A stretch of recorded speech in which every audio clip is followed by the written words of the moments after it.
ওদের হাসিটা সবাই দেখে, কিন্তু হৃদয়ের কষ্টটা কেউ দেখে না।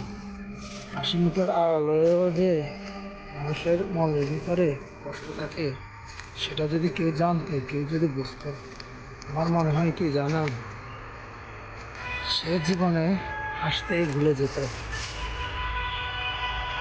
বাংলা ছবির যেরকম দুইটা পার্ট হয়, মানুষের জীবনেও এরকম দুটো পার্ট হয়। কে বা বোঝে?